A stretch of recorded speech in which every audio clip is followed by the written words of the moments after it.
Azan news চেনেলৰ পৰা স্বাগতম জনাইছো মই সাদ্দাম হোসেন। যে দীৰ্ঘদিনৰ বিৰতিৰ মূৰতে অহা 2 নৱেম্বৰৰ পৰা ৰাজ্যৰ পুনৰ খোলা হ'ব শিক্ষানুষ্ঠানসমূহ।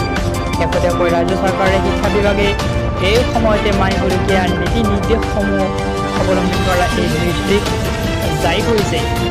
ৰাজ্য চৰকাৰে শিক্ষা বিভাগে জাৰি কৰা এই নিৰ্দেশনা ৰাজ্যৰ বেচৰকাৰী আৰু কোচিং চেণ্টাৰলৈ ক্ষেত্ৰতে প্ৰয়োজন হ'ব। এই মুহূৰ্তত জানাইছো ভাল খবৰ যে প্ৰতিটো দৰ্শকসকললৈ দিয়াৰ বাবে যত্ন কৰিম।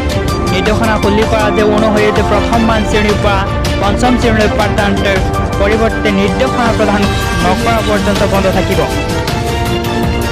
যে নিৰ্দেশনাটো উল্লেখ কৰা অনুসৰি প্ৰথম মান শ্ৰেণীৰ পৰা পঞ্চম শ্ৰেণীলৈ পাঠদানৰ পৰিৱৰ্তিত নিৰ্দেশনা প্ৰদান নকৰা পৰ্যন্ত বন্ধ থাকিব। ইয়াৰ বাহিৰে ষষ্ঠ সপ্তাহান্ত আৰু দ্বাদশৰ পৰা তিনিটা দিনত হ'ব। সপ্তাহৰ তিনিটা দিন কোন দিনত খোলা থাকিব সেইবোৰ মই কৈ আছোঁ যে সোমবাৰ, বুধবাৰ আৰু শুক্ৰবাৰে পাঠদান্ত হ'ব এই শিক্ষাৰ্থীসকলৰ। এই মুহূৰ্তত জনাইছোঁ ভাল এটা খবৰ যে নিৰ্দেশনাটো উল্লেখ কৰা অনুসৰি প্ৰথম মান শ্ৰেণীৰ পৰা পঞ্চম শ্ৰেণীলৈ পাঠদান পৰিৱৰ্তে নিৰ্দেশনা প্ৰদান নকৰা পৰ্যন্ত বন্ধ থাকিব। ইয়াৰ বাহিৰে ষষ্ঠ, সপ্তম, দশম আৰু দ্বাদশ শ্ৰেণীলৈ পাঠদান্ত হ'ব সপ্তাহৰ তিনিটা দিনতে। সোমবাৰ, বুধবাৰ আৰু শুক্ৰবাৰে পাঠদান্ত হ'ব শিক্ষাৰ্থীসকলক। দিনটোৰ দুটাকৈ পাঠদান কৰিবলৈ নিৰ্দেশ দিয়া হৈছে। প্ৰথম বেচটো আৰম্ভ হ'ব 8 বজাৰ পৰা দুপৰীয়া 12 বজালৈকে আৰু দ্বিতীয় বেচটো আৰম্ভ হ'ব 12:30 পৰা 3:30লৈকে।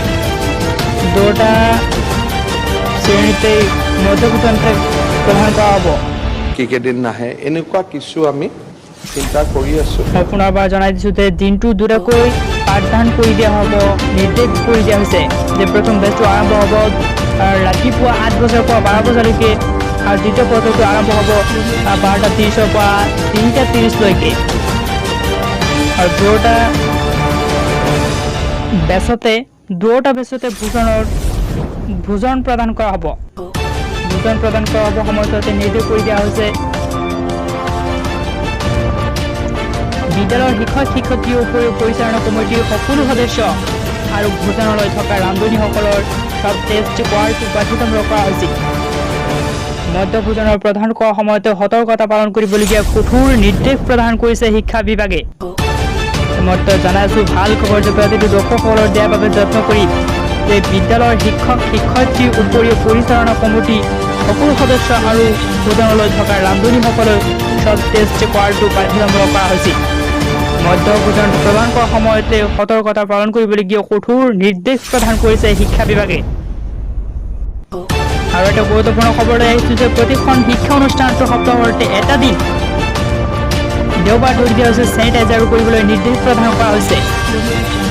আন এটা গুৰুত্বপূৰ্ণ খবৰলৈ আহিছোঁ যে প্ৰতিখন শিক্ষা অনুষ্ঠানতে সপ্তাহৰ এটা দিন চেনিটাইজাৰ কৰাটো নিৰ্দেশ প্ৰদান কৰি দিয়া হৈছে। স্থানীয় প্ৰশাসনৰ সৈতে মিলি